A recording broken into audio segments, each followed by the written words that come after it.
myself Amisha Dahake, and today we will be starting our new topic, that is DNA replication. Okay, now under the topic DNA replication, we will be studying about the enzyme. Firstly, today in our today's lecture, we will be studying about the enzymes, their modification, and the coordination of how the enzymes they take part in DNA replication or how they perform the role. Okay, what is the role, what is the function, and various things. So before studying or before moving directly to the DNA replication enzymes topic, let us start with the very basic concepts of DNA replication. Okay, now see what exactly is DNA replication. Now you all know that DNA replication is that process जिसमें कि DNA makes its own copies. Okay, और वो खुद की copies वो क्यों बनाता है? To pass the information.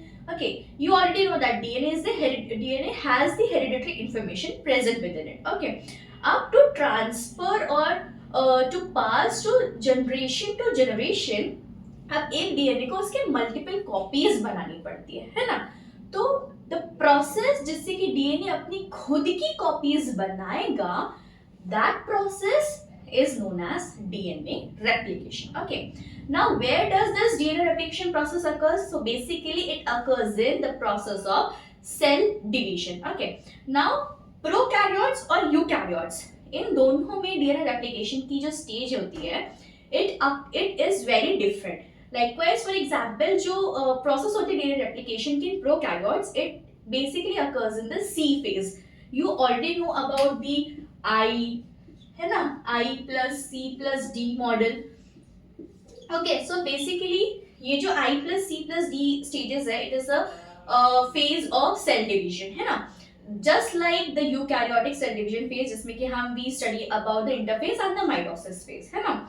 So similarly it is for the bacterial or the prokaryotes. Now in prokaryotes DNA replication occur in this C phase. Okay, but if I talk about the eukaryotes, DNA replication occurs in the phase of S phase, which is known as the synthesis phase. Okay, so starting with our first topic, that is DNA replication. Okay, and trust me, this is one of the very interesting topic जिसमें कि weightage रहता है in part B also as well as in part C also. And in part C, various kinds of experimental questions, scientific questions, and the merge up questions all are asked from molecular biology itself. Okay, but do remember that before studying the molecular biology topic, you need to have a very clear concept of the cell biology, because cell biology consists cell cycle and cell division part. Okay, so let's come back to our topic, that is DNA replication. And why it is important and how does it occur? What is DNA replication? We have already studied. Why it occurs? To pass the hereditary information. How it happens? ये हम आगे पढ़ेंगे. Okay, so before starting with this the process of DNA replication, let's have a clear look about the fundamentals of DNA replication. Okay, क्या fundamentals रहती है? What are the characteristics of DNA replication? So our first heading will be some fundamentals of DNA replication. Now see, there are three basic properties or basic characteristics or basic fundamentals of DNA replication which are very important, because the whole DNA replication, it happens to occur based on these points only. Okay, so there are three. Let's write them. The first is semi conservative. Okay, semi conservative. The second is bidirectional. Okay, and our third property will be semi discontinuous. We will study this in detail ki what is semi conservative, what is bidirectional, what is semi discontinuous, and why we call the DNA replication as semi-conservative and this bidirectional semi-discontinuous. Okay, now moving over to our first point, that is semi-conservative. Okay, semi-conservative. Now see, you already know जो हमने class 11 12 we have studied that this semi-conservative nature वो Michelson and Stahl experiment में it was found by Michelson and Stahl. Okay, जो उन्होंने experiment किया था with the help of radioactive isotopes. Okay, now see, you know that DNA has got a double strand, that is it is a double stranded structure but it is present in like a helix form, है ना, उनका एक helical structure रहता है. So basically it looks like this. Okay, just like a ribbon, है ना. अब what happens is DNA replication does not like occurs itself, like ऐसे ही नहीं होता है. पहले DNA replication के लिए both the strands they are being separated, and the separated strand, each one of these strand they function as a parent strand or the template strand. Understood? अब देखो, this is a DNA structure. Okay, the DNA structure में जो strand है वो separate होंगे. कैसे separate होंगे वो हम आगे पढ़ेंगे. We will discuss this. Okay, so if suppose this is a strand A and this is a strand B. Now the first strand will be like this and the second strand will be like this. Okay, now what happens, each of these strand it functions as a parent strand or the template strand for the formation of newly synthesized strand. Okay, so अब इसको ध्यान में रख के a new strand will be formed. Okay, new strand will be formed.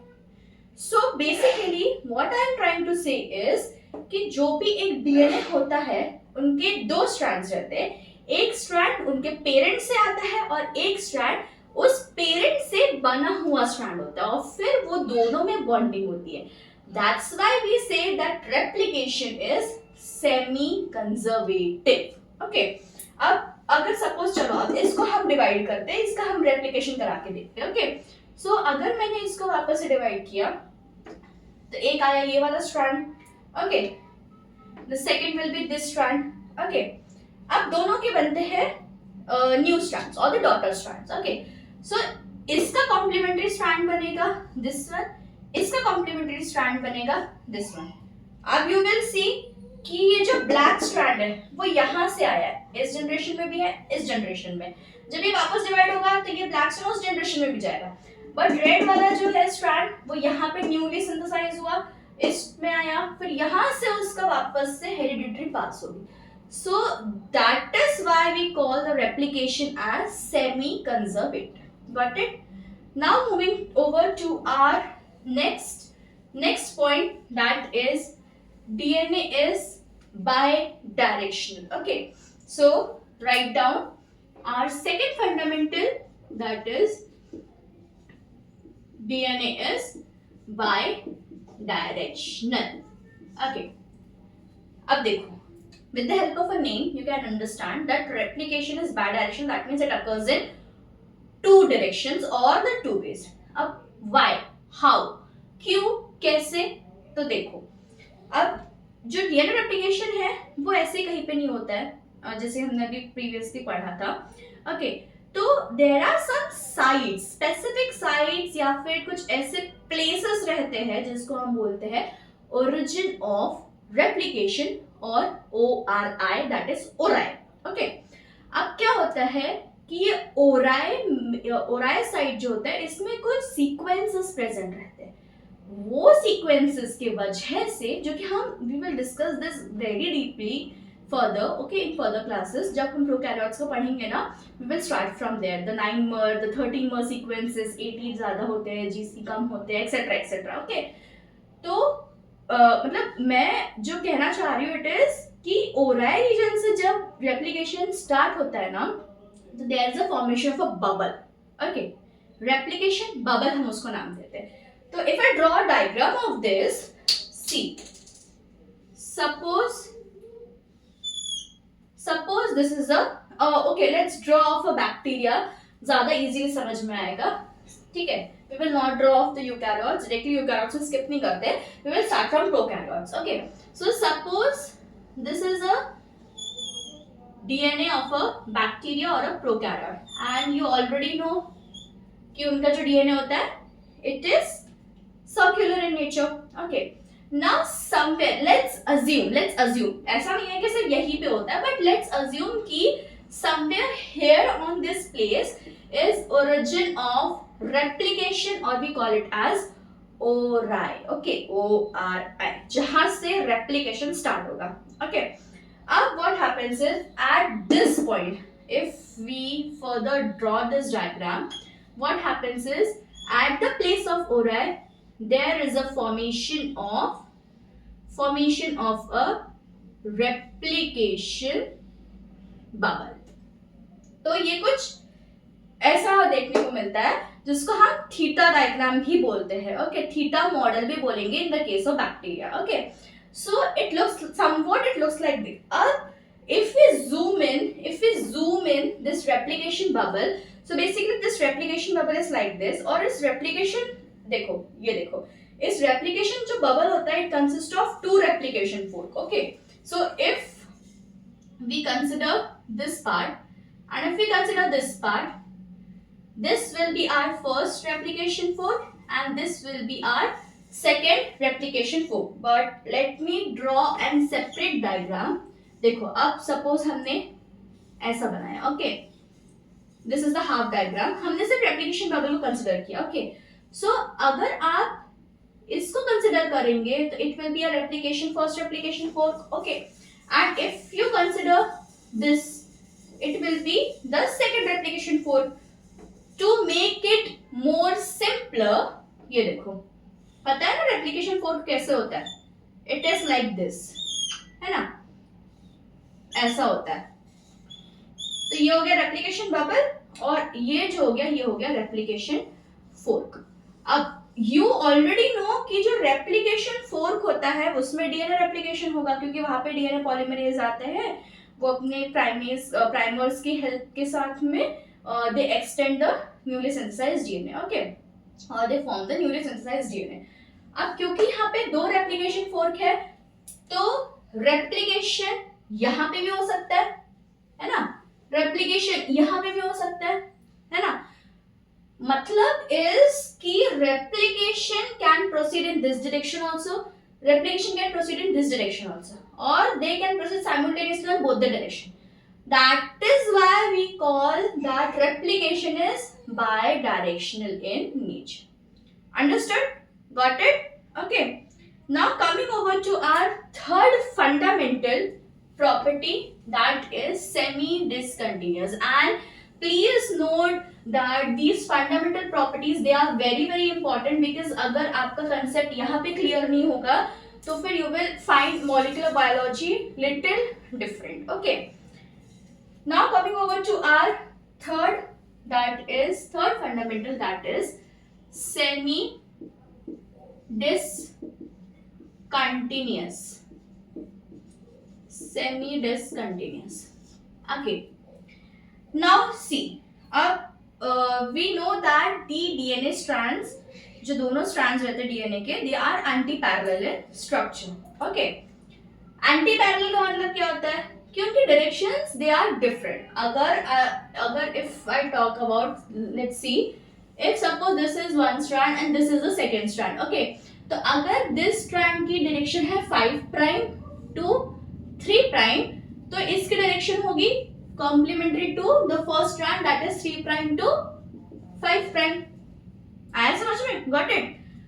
So अगर replication चल रहा है, और we also know कि DNA polymerase की जो direction रहती है, okay, DNA polymerase acts in the direction of 5 prime to 3 prime.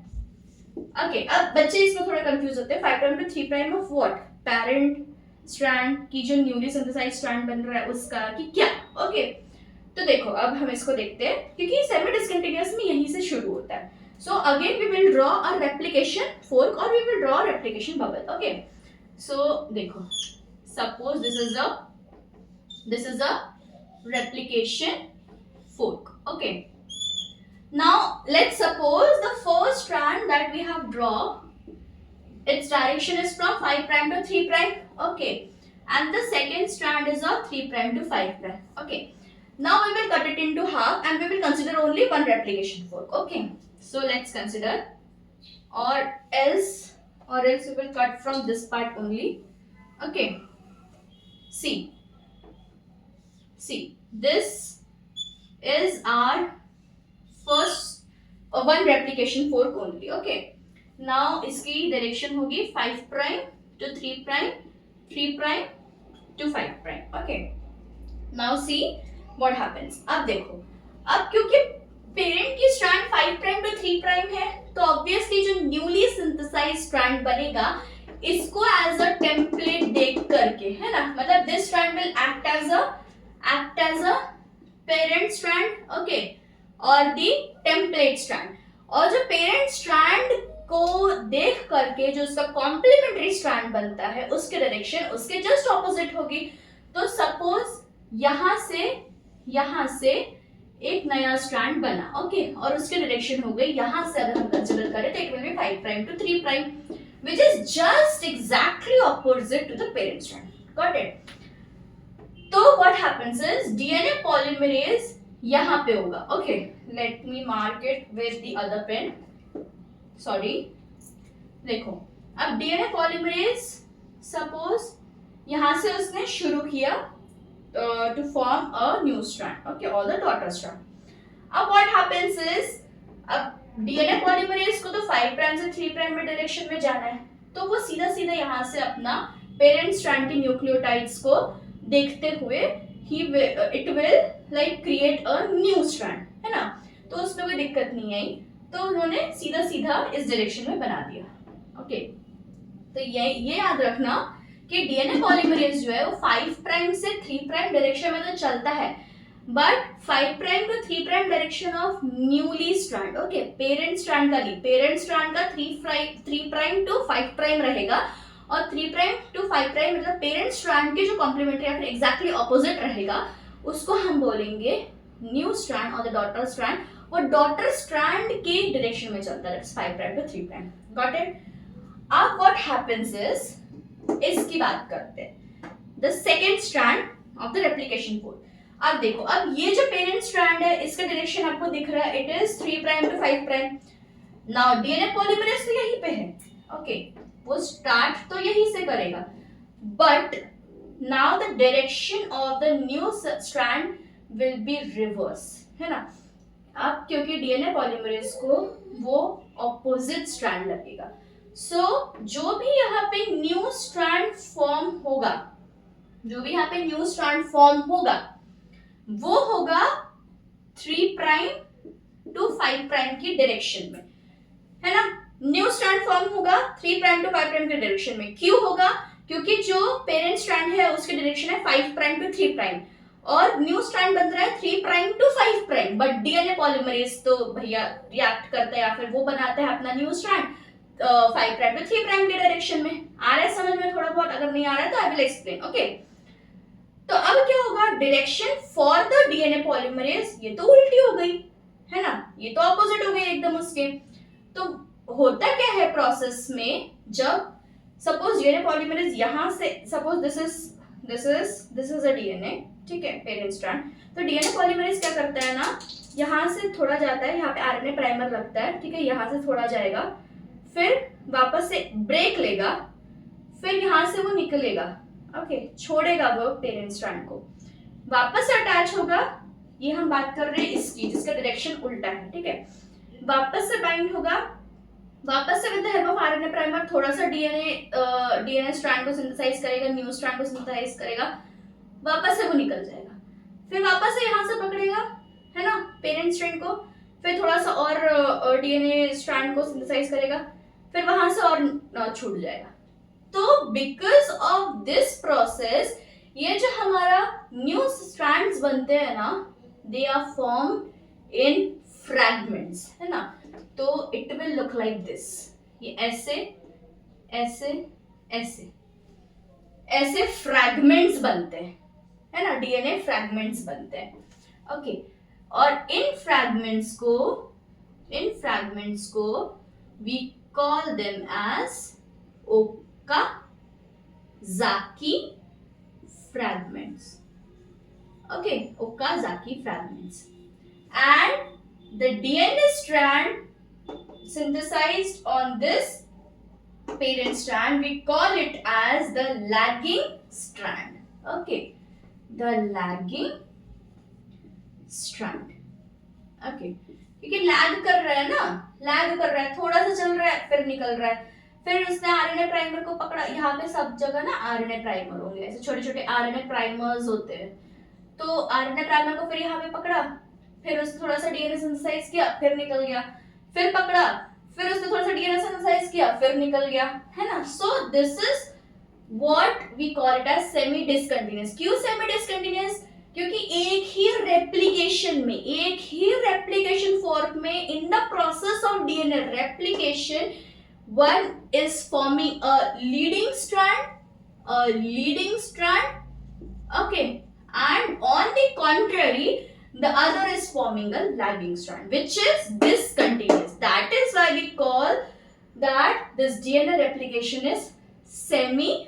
Okay, so here we have completed our topic, that is fundamentals of DNA replication. Okay, now before starting our new topic about the prokaryotic cell, that is the prokaryotic DNA replication, let's start our basic general enzymes, or let's discuss about our four basic enzymes which are involved in DNA replication, present in eukaryotes as well as in prokaryotes. Okay, now see, four enzymes which are broadly categorized. They are first helicases, okay, then we have primase, then we have DNA polymerase, and then we have ligase. So let's write down our next, that is important proteins or enzymes involved in DNA replications. Okay, so obviously the first will be helicase. Okay, starting from the helicase itself. Now helicase है ना, name खुद बता रहा है, नाम खुद बता रहा है हेलिकेस, कि हेलिकेस मतलब कि हेलिकल स्ट्रक्चर को ब्रेक करने वाला. Okay, now see, DNA strand, we know the DNA strand is helical in structure, वो हेलिकल के फॉर्म में रहेगा. सो डीएनए रेप्लिकेशन जो हमने प्रीवियसली अभी रिसेंटली हमने पढ़ा था कि जो डीएनए रेप्लिकेशन होता है वो ऐसे शुरू नहीं होता है ना, उनके स्ट्रैंड्स को सेपरेट करना पड़ता है, फिर जो स्ट्रैंड्स निकलेंगे they will act as a parent or template strand, and फिर उसके बाद में डीएनए रेप्लिकेशन होगा. तो यही है वो एंजाइम और यही है वो प्रोटीन हेलिकेस जो क्या करेगा, डीएनए स्ट्रैंड्स को सेपरेट करेगा. And how it will separate, now you already know कि हमारे डीएनए में और एनी डीएनए में we have this kind of pairing, है ना. And this pairing is due to the presence of hydrogen bond present between them. Like adenine and thymine के बीच में double hydrogen, guanine and cytosine के बीच में triple hydrogen. Understood? अब helicase क्या करेगा, ये हाइड्रोजन बॉन्ड को ब्रेक करेगा, और क्योंकि हाइड्रोजन बॉन्ड ब्रेक होगा, then there will be a formation of replication bubble. Understood? So this is what exactly helicase does. Okay, इतना ही था. हम इसके बारे में पढ़ेंगे कि प्रोकैरियोट्स में कौन सा हेलिकेज होता है, यूकैरियोट्स में कौन सा हेलिकेज होता है, how they work. Okay, like in the replication bubble जो हम बनाते हैं ना, इन द ओराइसी और द ओरिजिनल रेप्लिकेशन साइट जो जिसको हम बोलते हैं, तो वहाँ पे 9 मर सीक्वेंसेस, 13 मर सीक्वेंसेस, और बेसिकली 80 सीक्वेंस ज्यादा प्रेजेंट होते हैं. क्यों? क्योंकि भाई 80 सीक्वेंस में डबल हाइड्रोजन बॉन्ड है, और double hydrogen bond easily break हो सकता है if we compare it with the triple hydrogen bond present in guanine and cytosine. Okay, so this was about helicase. Now moving over to our second enzyme, that is primase, है ना. So write down our second important enzyme, primase. Now see, what does primase does? Again with the name itself, primase is that enzyme जो कि primer जाके insert करेगा DNA replication process में. अब primer की क्या जरूरत है और आरएनए प्राइमर की क्या जरूरत है? डीएनए पॉलीमरेज तो बना रहा है ना अपना खुद का स्ट्रैंड, है ना, it is creating the new strand with the help of the template of parent strand. फिर प्राइमेज की क्या जरूरत है? Because primase insert RNA primers and RNA primers have free 3' hydroxyl or OH group which is required by DNA polymerase, क्योंकि DNA polymerase ऐसे ही new strand नहीं बनाता। DNA polymerase initiate करता है न्यू स्ट्रैंड का formation with the help of previous strand. जो पीछे strand होगा, वो जो पीछे स्ट्रैंड होता है वो होता है RNA primer. So you can write that this primase, it inserts RNA primer, and this RNA primer has free 3' OH group, and this is required by DNA polymerase to start the replication or to form the new strands or the daughter strands. ठीक है? So this was all about primase. Now moving over to our third and very important enzyme, that is DNA polymerase. So write down our third enzyme, that is DNA polymerase. Okay. So देखो हमने we have talked a lot about DNA polymerase कि वो कैसे strand synthesise करेगा, कहाँ करेगा, कैसे करेगा, उसको प्राइमेज चाहिए रहता है, प्राइमर चाहिए रहता है जो कि प्राइमेज बनाएगा, है ना, various things. But the main thing is उसका स्ट्रक्चर और उसकी एक्टिविटी। ठीक है, अब हम जो स्ट्रक्चर पढ़ेंगे ना अबाउट 3', उसमें एक बाइंडिंग साइड होता है, एक पॉकेट होती है, 2' OH को नेग्लेक्ट करता है, फिर वो कैसे बॉन्ड बनाएगा, वेरियस थिंग्स, है ना, तो वो हम आगे पढ़ेंगे, we will study this. But यहाँ पे हम देखेंगे उसकी एक्टिविटी। अब एक एक्टिविटी हमको पता है कि वो न्यूक्लियोटाइड्स लगा रहा है और न्यूक्लियोटाइड्स के हेल्प के साथ में न्यू स्ट्रैंड बता रहा है, but there is one more activity which is called as proof reading activity. Okay, sorry, proof reading activity. Now see, proofreading, this is very important because इसी को बेस लेकर के इसी के साथ में बहुत सारे क्वेश्चंस बनेंगे which are already asked in CSIR net। फिर वो रिपेयर मैकेनिज्म का हो या फिर कोई रॉन्ग न्यूक्लियोटाइड लगा लिया हो या फिर कुछ एक्टिविटी का हो, एनीथिंग। ठीक है, सो प्रूफ रीडिंग एक्टिविटी। अब प्रूफ रीडिंग एक्टिविटी क्या होता है, अब लेट्स अंडरस्टैंड। देखो, डीएनए जो है वो जा रहा है, डीएनए पॉलीमरेज जो है वो जा रहा है 5' टू 3' की डायरेक्शन में, सीधे सीधे मूव कर रहा है वो, एकदम सीधे, और पीछे से वो न्यूक्लियोटाइड्स लगाते आ रहा है, स्ट्रैंड बनाते आ रहा है। अब by any chance, by any means उसने क्या किया, एक न्यूक्लियोटाइड उसने रॉन्गली इंसर्ट कर दिया। Suppose let's take an example. अब हम कोई भी सीक्वेंस लिखते हैं, ठीक है, ऐसा है नहीं कि ये सीक्वेंस प्रेजेंट होता है या फिर यही सीक्वेंस में डीएनए पॉलीमरेज की प्रूफ रीडिंग एक्टिविटी होती है। We are assuming any sequence, so let's write A G G C T A C T G, ठीक है, और this will be from 5' to 3' direction. अब जो इसका न्यू स्ट्रैंड बनेगा वो कॉम्प्लीमेंट्री बनेगा, है ना, तो उसकी सीक्वेंस यहां से होगी 5' से 3'। ऑलवेज रिमेंबर कि जब भी आप कॉम्प्लीमेंट्री सीक्वेंस लिखते हो ना, always start from this side, otherwise you will get very confuse. और इस सीक्वेंस के ऊपर में बहुत क्वेश्चंस आते हैं, whether it is ACTREC, whether it is BARC का exam, whether it is CSIR NET, whether it is GATE का एग्जाम। ओके, सब में ना मतलब एक question on the basis of sequence रहता ही है, तो हमेशा सीक्वेंस यहां से लिखना।